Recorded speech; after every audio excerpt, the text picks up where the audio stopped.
Hey everyone, I am the great and powerful ChizFri, and welcome back to Night Call. Where we left off, we were about to give Alexander Leclerc his ride to Ivry.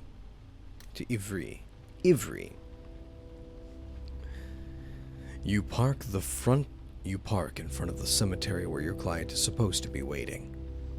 No one is there. A bit further, you notice a small house half built into the cemetery wall. A door opens. Light floods the street. You make out two shadows. One of them walks towards your cab, your next passenger. He struggles to get into the car and eventually falls into the back seat. Ivry. A moment goes by before you realize he's giving you his address. His raspy and exhausted voice is almost inaudible. You start driving. You leave the cemetery and notice another shadow in the rearview mirror, still standing on the sidewalk. Who is that? Your passenger slowly lifts up his head. You're struck by the smell. The stench of alcohol is so strong you'd think your passenger had bathed himself in a river of whiskey. You know you're not going to be able to get rid of the smell easily. It was the cemetery watchman. Great guy, yeah. Your passenger is shaking. A spit bubble forms at the corner of his mouth. Too hard. It's just too hard. Each word he says is uttered with a moan, in pain. His face, twisted and almost inhuman, makes you uncomfortable. What's going on? He's my grandson. I miss him so much. Every minute, every second I'm away from him. You know why he's there, but you can't give him the impression you recognize him. You'd give away the fact you know things about him. This old guy who reeks of alcohol is a killer. We're almost there, sir. What the fuck do I care? Huh? He shakes his head, his throat gurgles. You keep an eye on him. That kind of noise is usually an omen for an hour or two of cleaning. But the old man notices your worried look. Don't worry. I'm not going to puke in your taxi. I know how to drink. I know. He pauses.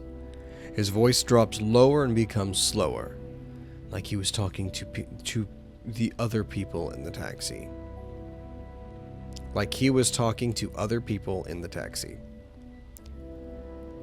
You heard about the Albatross fire? The building in the 13th Arrondissement? You nod. No one could have missed that tragedy. My grandson was in that building. My little man, Daniel. A precious kid. Rosy cheeks to pinch, always asking questions. Question after question. Asking questions about everything, all the time. He once asked me if whales... He lowered his head, shaking all over. He's unable to speak.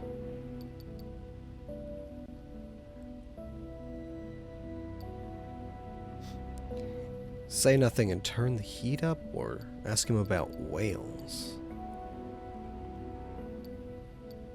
Yeah, let's just be a good taxi guy. Hot air spews into the cab. After a few minutes driving, you can tell your passenger has calmed down. He's shaking less. The road flies by. The avenues, the boulevards. When you reach your destination, your passenger abruptly points to a window on the top floor of a dilapidated building. You pull up. Here. I live here. It's all I can afford. Until they're able to relocate her, my daughter is living in a hotel. Out in the projects. A seedy place. He pauses a moment. He pauses and remains completely still. I can't seem to sleep at my place. All I can do is... A smile appears on his face. His voice becomes softer, almost sweet. I slip into the cemetery where Dan is buried. I climb the wall. I avoid the gravel walkways. I snuggle up to his tombstone. It's cold, but I don't give a shit. I don't give a shit. Silence. Your passenger remains immobile. Tonight, it was too cold out, so Hubert called you. And I'm gonna go upstairs. I'm gonna get in bed. And think about Dan. Think about those assholes, those sons of bitches, those shitbags. He stares at you. I want only one thing for them. Death. Eyes open, fear right down to their veins, their pants filling with... He hands you a bill and gets out of the taxi. You watch him staggering to his building for a minute. The main door is broken in. He doesn't even enter a code to open it. After he disappears, you sit for a moment to contemplate the deserted street. Something about his story is off. You have trouble picturing a man in his age climbing a wall of the cemetery. You saw that wall. It was at least 2-3 meters, maybe more. You turn the key in the ignition and drive away. At least he tipped a fair amount. Alright, we really don't have a whole lot of time. Oh, Legoland over here. Oof, ooh. Okay, I didn't end up with enough time last time to go through all of the information, so we're just going to go straight home and finish up continue on with our investigation. He's shown up every day, although I don't know, that Santa figure over here, kind of interesting me too. Alright, end o' day. I met Sonny. It is now 4. Okay, made a bit of monies. Company cut, car maintenance. Shit. Alright, well, I'm gonna have to make a little bit more money. Now you know what happened in the Rue de Rosary. A bus goes by, making the walls shake. You sigh and get to work. Okay, so now we've got these two. We've got a couple of new stuff over here. Killer low voice sounded old. Yep. That sounds about him. Let's see.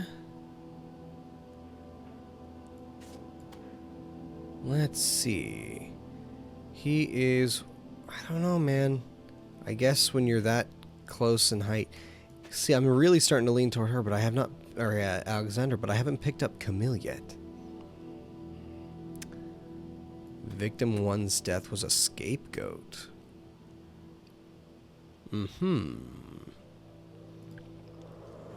Okay.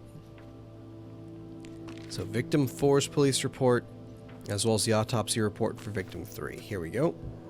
So 2 new clues discovered. Jesus, this board is getting really crowded. Newspaper in mouth post-mortem. And this is for Victim 3. Heir to Victim 4's fortune. Interesting. Victim 4 changed will 2 days before death. Very, very interesting. Let's see here. Tears found on Victim 3. We don't know who Victim 3 quite is. Tears found on victim 2. Were there were no tears found on victim 4 though. Victim 4, bank notes stuffed in throat. Interesting. Interesting. So now we've got an MO. Weapon used on you, a World War II era gun. Okay, okay. Victim surprised by injection. Death by injection, muscle relaxant leading to asphyxia. Well, Anita has someone who has access to those muscle relaxants. Right, right, right. Worked with Mafia. Chris Senior, Crime 1. Interesting.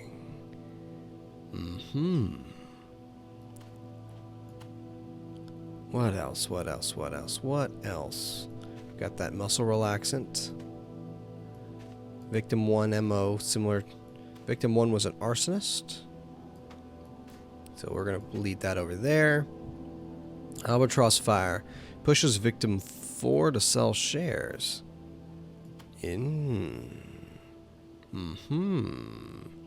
We're starting to get this cleaned up just a little bit. Geraldine lost company to Group Diamant. Diamant is shady. Victim 3. Do we have anyone connected to the third victim yet? No, not yet. Chris seen near crime scene 1. So that puts him there. He was found near the scene of 2 as well.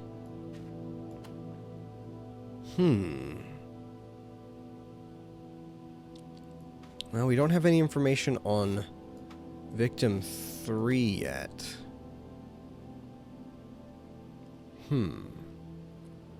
But we're starting. Oh, it's just, this is just piling up on Alexander.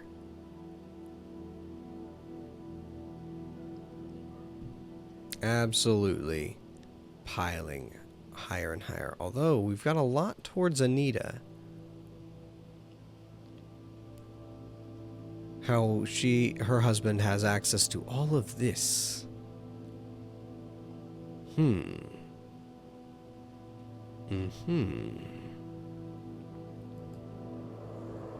Alright, let's end the night.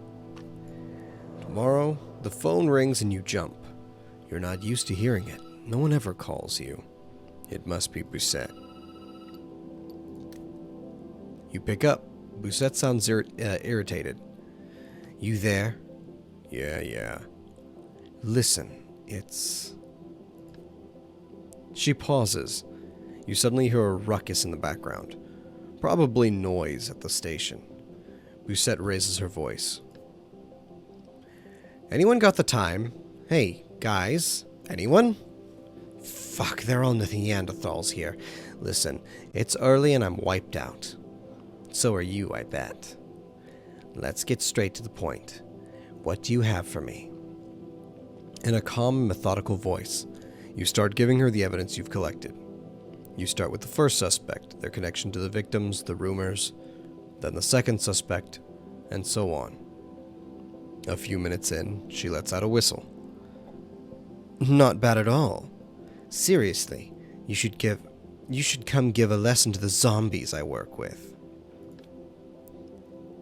I have some good news for you. We checked the alibi of one of the suspects I gave you. You listen to her. You turn to the board and pull down the suspect she's referring to. So, it's gotta be someone else. She snickers. You know how lucky you are? I'm doing your job for you, pal. Okay, enough chit-chat. I gotta run. I'll call you in 2-3 days, okay? Understood. Good. Good doggy. I'll call you in 3 days, and you'd better have what I need to make a proper arrest. The DA has fangs. We're pretty sure he's going to turn into a werewolf at some point. She babbles on for a while. Her voice becomes softer, but it's just as sarcastic. That would explain his terrible breath. Okay, I'm out. She hangs up. You hold the handset to your ear for a while. You have just one thing on your mind: sleeping. And forgetting it all. So wait, who's no longer... Oh, well, shit. Well, at least I don't have to worry about Kristoff anymore. You pull open the sofa bed, which unfolds with an unpleasant creak. You collapse onto the mattress. The events of the day run through your head. The streets, the passengers, the faces, their problems. Blah, blah, blah. We fall asleep. Ooh, boy. Ain't this something? You open one eye. It's pitch black outside. Time for work. You get up quickly, and a few minutes later, you're outside of your studio. See, I can't imagine working at night. Well, I can, because I used to. However, I at least got to see the sun. Okay, well, we've got Masked Joker again. Oh, wait, is that Legoland? Yeah, it's Legoland over there. Masked Joker didn't really pay much. This guy looks affluent. Maybe he'll, because I need to make some money. Yee! I keep kicking the mic. I'm trying to get comfy.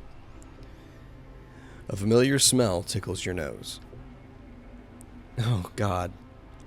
Here he is again. You turn around just in time to see the little ghost appear in the back seat of your taxi. He remains still as he watches you. My friend, hurry up. We've a lot to see this evening. The little ghost throws you a quizzical look. You feel your hair stand on end. You start driving. 53 Rue de la Grange Abbaye, please.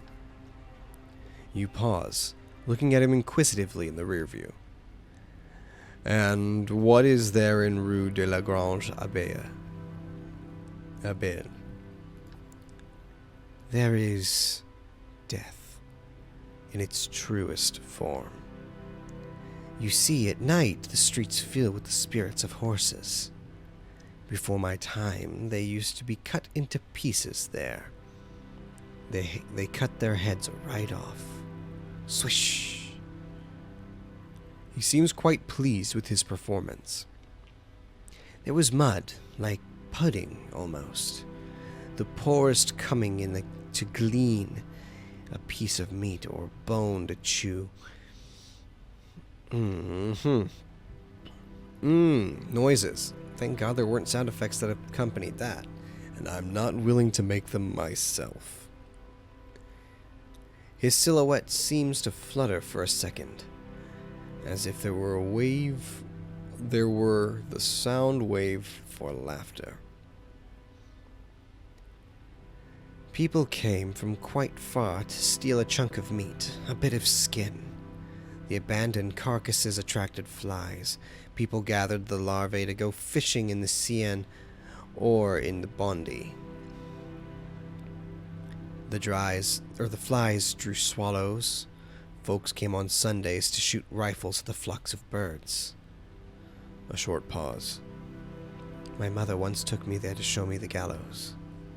She told me this was where traitors were sent to die. I nodded and was shocked by the stench of the place. I miss my mother so, you know. Do you miss your mother too? Of course. Is she dead? Yes. Did she ever take you to see the gallows? He breaks into laughter. I'm being a bother.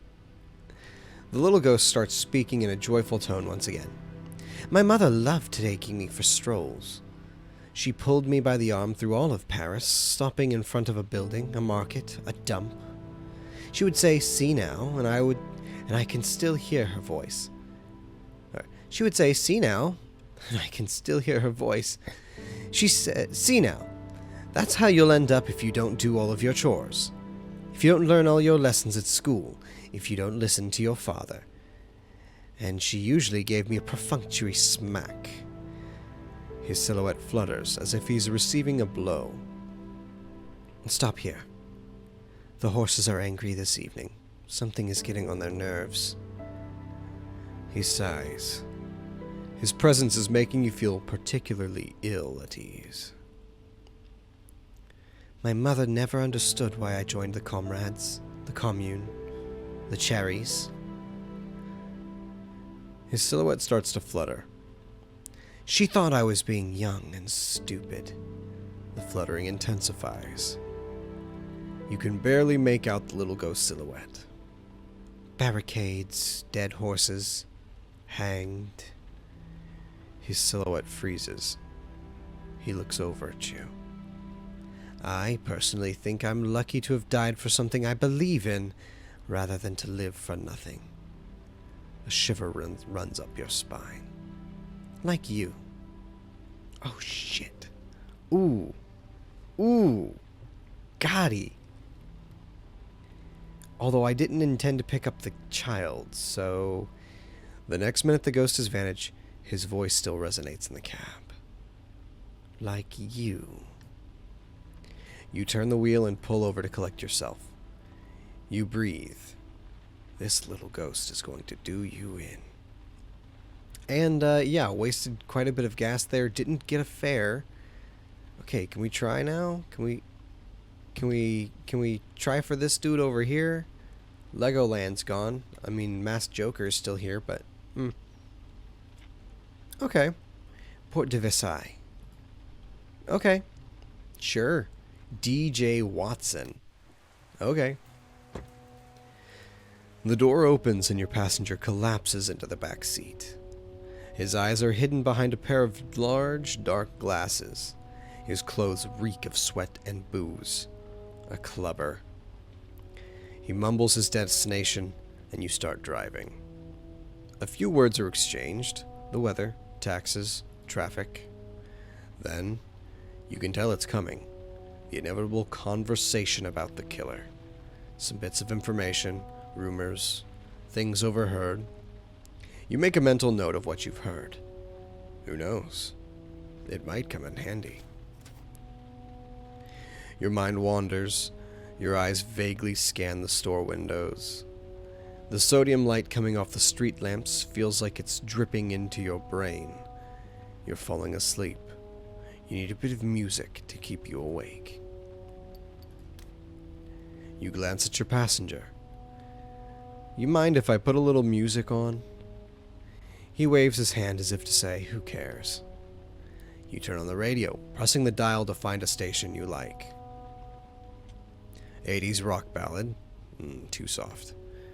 Behind you, your passenger is snoring. Barely, but you can hear him. Atonal classical music. Sounds like the orchestra's badly tuned. Rye? Not tonight. Two journalists discussing the latest discoveries in the Sandman affair. The information they share. Rumors, nothing more. Seems important nonetheless. An ad interrupts the torrent of words, and you change the station. Classical music again. The flute grates on your ears. Electronic music. You like the rhythm, but just aren't in the mood. Stop. You lift your hand from the dial. The music plays on. Not bad. Turn it up so I can hear better. I didn't want to wake you. His voice sounds like it's coming from a deep cavern. I wasn't sleeping, just sobering up. He leans forward. Not bad at all. You hear the touch of an accent. Probably an American, but someone who's lived most of his life in France. Leave it on until they say the musician's name. The music continues. There's something turning in the background. A persistent melody that gets higher and higher. Your client mumbles. I bet. The song is coming to an end and the announcer, in a piercing foghorn voice, throws out the name of a DJ you've never heard of. DJ Blunt. I knew it. You like his stuff? Yeah, it's good product. It's pretty conventionally structured, but it's super popular. He snickers. Still, I taught that dude everything he knows. Everything.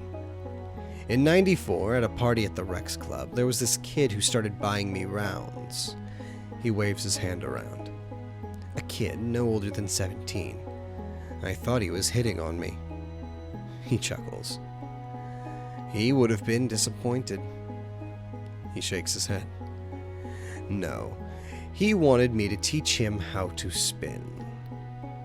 I told him no, but you can watch. And that's exactly what he did. Every week. Oh shit, wrong voice. And that's exactly what he did every week until we moved to the Osiris. He sold X to pay his way in. He briefly snickers, and now he's on the radio. Silence fills the cab.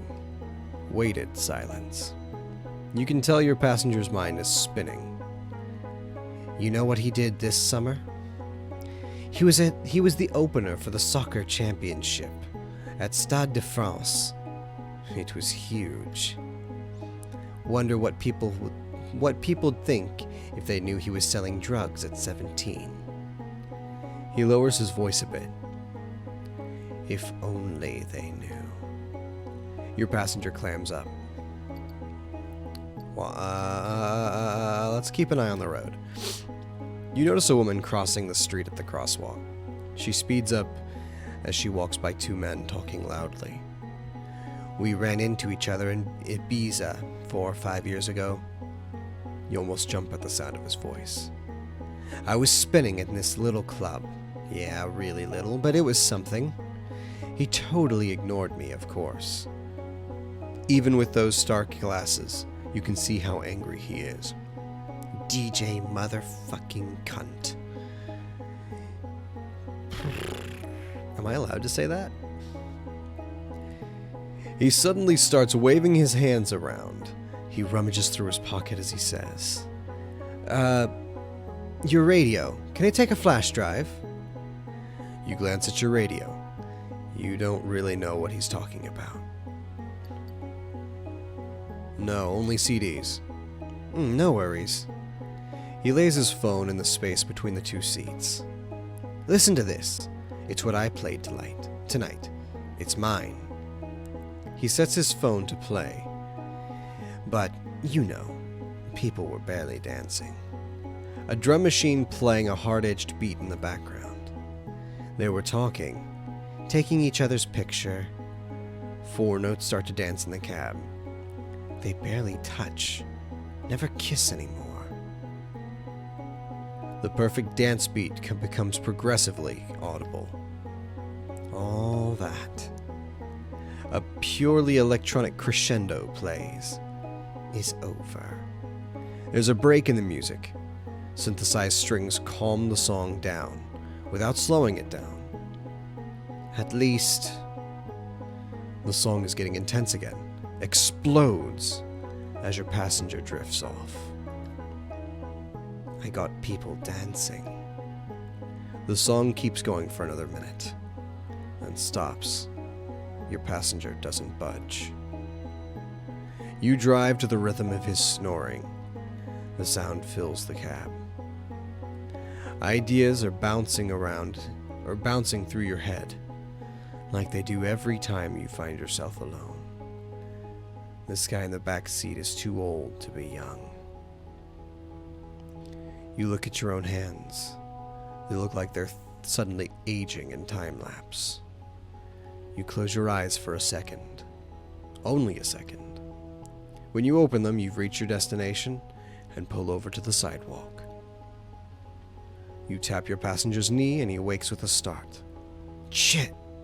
Yeah? We're here, sir. Ah, yes, great. He rummages through his pockets and hands you a few rumpled bills for fare. Thanks. I hope you liked it.